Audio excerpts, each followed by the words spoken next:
Hello, everybody, and welcome to this episode of Cubs Sports Report. I'm Grant, and I'm ready to get into the Chicago Cubs' latest series against the Mets, some injury updates, and really our last season preview of the season, which is crazy to say against the St. Louis Cardinals coming up here that actually starts later today. We got a lot to talk about, so we're going to go ahead and dive in. Make sure you guys like, comment, subscribe to be able to see all of our videos. And with that being said, let's begin. So I kind of wanted to start out this episode with an open-ended question. Anyone who's watching, feel free to answer this question in the comments. I'm really interested to actually see where a lot of Cubs fans stand on this. So my question for you guys is it time to panic yet? We look back at these last two series since we've clinched. We got swept by the Reds in a 4-game series, and we lost a very winnable series against the Mets, and we could have ended the Mets season, honestly, and we just didn't. And those have been our two series since clinching. We've looked very flat at times. Granted, the offense looked pretty good in this Mets series. We scored 22 runs, which is crazy. We scored 22 runs in a series and lost the series, but it happened. So I'm interested to see what you guys think about as far as if it's time to panic. Where I stand, I can definitely see why people are panicking. Not only for on the field stuff like games and stuff like that, but we got off the field stuff going on too. Like essentially our two most important players, their health is in question right now. We don't know, if they're going to be 100% come playoff time. I'm going to get into that more later in the second segment where I give updates on those guys, but that's a reason to panic a little bit because debatably without those two, we might be done. And obviously the on the field stuff with the losing that we've been doing lately, it's not looked good at all. Obviously Shota, who was a guy we were kind of had a lock as like one of the three starters for this wild card series, that's up in the air now after his last start. So a lot of questions moving forward, which questions lead to panic. So I do understand why people are panicking, but I'm looking to be a little bit more optimistic. I've tried to be optimistic this whole season because us Cubs fans, we don't get too many seasons where we're talking about playoff baseball. At least for the last 5 years, we haven't had a lot to talk about playoff baseball. So I'm trying to enjoy it as much as I can. But yes, I do see why people are panicking. I really hope that they can find some sort of momentum for this Cardinal series that starts today. I'm going to get more into that later as well. So I'm not fully hitting the panic button, but I definitely understand if fans are panicked, why they are. It's valid reasons, but I'm trying to be more optimistic here because I can get pessimistic a lot about my team. So I'm trying to ease it back a little bit and just see what with this last series if we can get any momentum moving forward here. So that's how I wanted to start out this episode. Now we're going to go ahead and go into a series review that we had against the Mets. We did lose the series. It felt like a very winnable series, starting with this game one that we played. We got up early on them 6-1 and ended up losing the game 9-7, blowing a 5-run lead. Very frustrating loss to watch, especially knowing that you just hold on to lead that would have won you the series because of the great performance they had in game two. But very frustrating to see us lose that game. Some very bad, well, actually one really bad bullpen performance from Taylor Rogers, who was brought in to pitch against the lefty and get a lefty out, and the lefty ended up hitting a 3-run home run off him. Soroka got hit around a little bit, but none of his runs were earned because Dansby made that error, which did lead to a lot of runs after that. So uncharacteristic error by Dansby Swanson, which led to really a lot of problems. But it was really, really frustrating watching us lose that game, but then even more frustrating to find out that, the reason why Cade Horton got pulled early in that game was because he was dealing with back tightness and had to go get MRIs on that and stuff. And like I said, we're going to get into that later. So that was a frustrating thing to see as well. So just a very, very frustrating game in that first game. But then, they bounced back good in game two, a 10-3 win. Offense looked fantastic. And you know what one of my favorite things about that game was, outside of the Shaw home run and the Bush home run, a lot of those runs were scored on just situational hitting, aggressive base running by Pete Crow Armstrong, just everyone doing the right thing. And that I love to see that, because in the first half of the season, my one complaint about the offense was how how much it relied on hitting home runs. And in the playoffs, it's hard to hit home runs off these guys. You're going against the best of the best pitchers, and it's going to be hard to hit home runs. So seeing a team that's able to put up runs without, only relying on home runs. Obviously, home runs are nice. I'm not saying they shouldn't hit home runs ever, but it was nice to see them put up a 10 spot with a lot of those runs not being from home runs. It was very pleasant to see.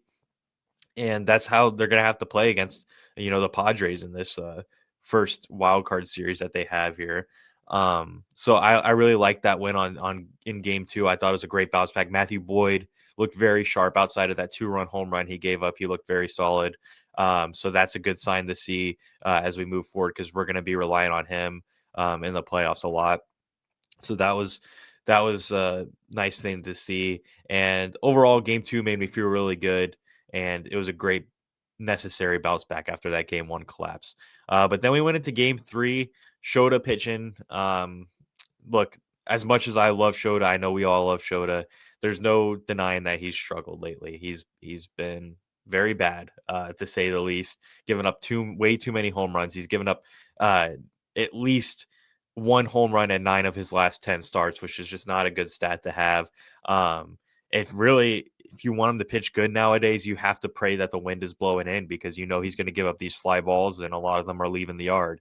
And it's just the fact at this point, I think it's a mental thing mixed with a location problem.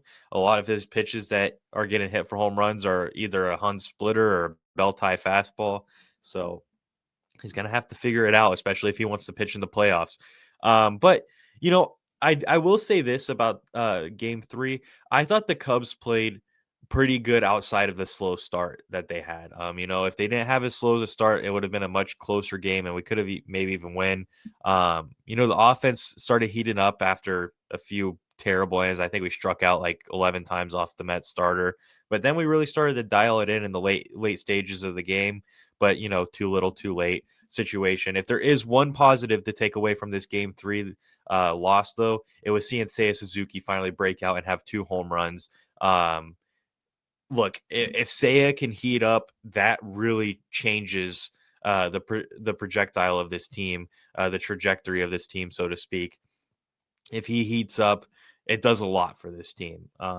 So really interested to see if he can keep this going in this Cardinal series and what that means moving forward. Because if that's a guy that gets his back going, that's someone that can, hit a home run in a huge spot of a playoff game, or someone that can get a huge RBI in a playoff game. So it's really good to see him have that multi-home run game, and I'm hoping that he can keep it up. So, yeah, that pretty much is going to wrap up the review for the Mets series. Overall, it was a pretty frustrating series loss. It felt like one that could have been won easily. All you had to do was hold a 6-1 lead, but they weren't able to do that, and that ultimately lost us the series with Shota struggling in that game 3 start, which is now probably like his 4th straight time struggling in a start. And it really leaves the question of, do you guys think that we should go Tyone in a wild card, or we should go Colin Ray instead of Shota? Do you think Shota lost his privilege to be able to pitch in a wild card game, or do you guys still believe in Shota to make the adjustments and be ready for a wild card game? Let me know down below, because I'm interested to hear your thoughts on that. All right, now I want to go into this second segment, which is kind of just an update of what's going on right now. One being, our postseason matchup confirmed for round 1, and 2 being the injuries that I was talking about earlier. So first things first, it is confirmed that the Chicago Cubs will be playing against the San Diego Padres in the wild card round.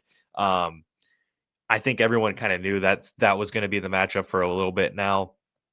And the Padres, they're not a team that's just an easy win by any means. They got guys with a lot of experience on that team, and they have probably one of the best, if not the best, bullpens in baseball. So that's a bit scary to think about. So I'm not overlooking this Padres team at all. I don't think anyone should. They were fighting with the Dodgers for like most of the season for first place in the division, which, we all look at the Dodgers as the favorites right now. So there's something to be said there. They're going to have to play hard, play better than what they've been doing this last month or so. That's for sure. I'm not going to say we have zero chance. I'm not going to say we're going to easily win this. I'm just going to enjoy the series for what it is and hope that we win. I think we're capable of winning. I'll say that, especially if, our pitching is dialed in and the offense stays hot. I can see us winning this series, but, the Padres are going to be a good test to go against. And we'll go from there. We don't know who has home field advantage yet. The Cubs need to win this series against the Cardinals to lock down home field advantage. If they lose the series, then the Padres have home field advantage, and that is a huge thing for a wild card series is having home field advantage. That the Cubs really need that home field advantage. I feel like because they play so much better at home, and it helps the pitchers because Wrigley is playing as a pitcher-friendly ballpark this year. So I think it's pretty important for the Cubs to go and lock down this home field advantage. But yeah, I'm going to go into a more in-depth breakdown of the Padres Cubs wild card when it's closer to actually happening and we have more answers on our injuries and our roster and stuff like that. I'm going to go into way more detail, but for now, that's kind of just the update I wanted to give. Now I'm going to give you the two injury updates, the latest we've heard on really are, like I said, two most important guys, and that is Cade Horton and Kyle Tucker. Cade Horton had to get MRIs after his last start. He was left with back tightness, but now there's concern on his ribs, so that's a little, concerning. And counsel said yesterday that as of right now, Cade Horton is a go. Cade Horton is apparently very adamant on him wanting to pitch again. He's going to tough it out and perform, but he's going to throw today, and they said they're going to get a doctor's second opinion on if he's good to go or not. So everyone send up a prayer real quick that the doctor says that Cade Horton's good to go and everything's all right, because to be completely honest with you, I can make an argument that, I don't think a lot of people are going to disagree with this argument, but I think without Cade Horton, losing Cade Horton is bigger than losing Kyle Tucker at this point in the year because of how diminished our pitching staff is with injuries right now. And Cade Horton being, probably the best pitcher in baseball for the second half of the season, losing him you can pretty much wrap the season up. I don't think that there'll be a chance against the Padres if Cade Horton is out. So I'm really hoping that he's okay and we get to see him in this wild card series, but we'll see.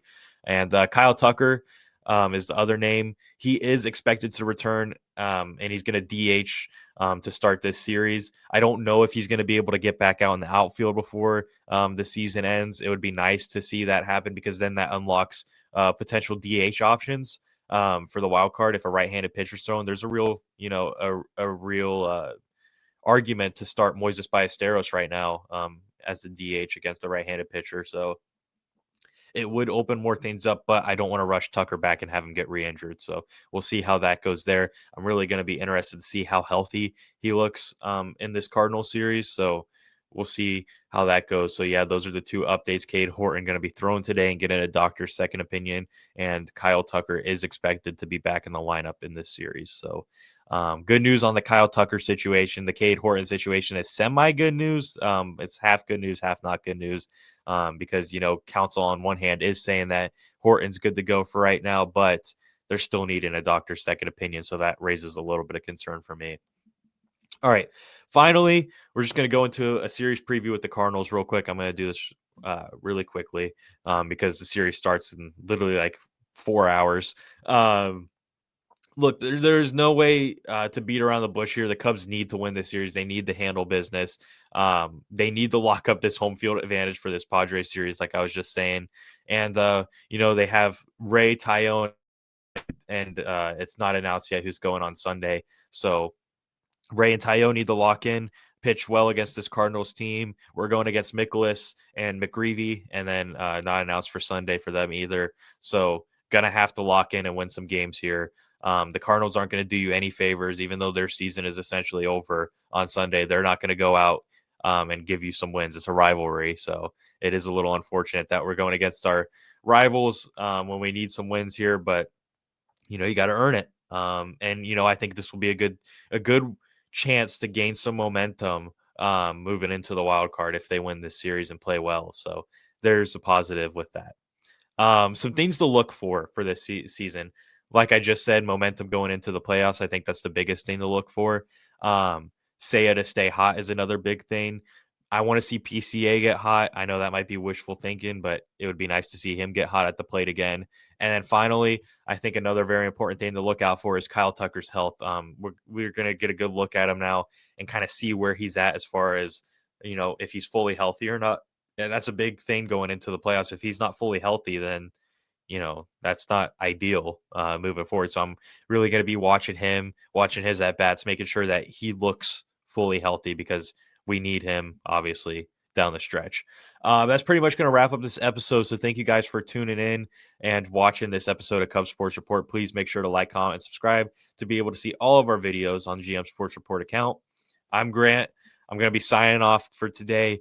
Make sure you're on the lookout for the wild card preview series, and go Cubs go. Have a great week, everybody.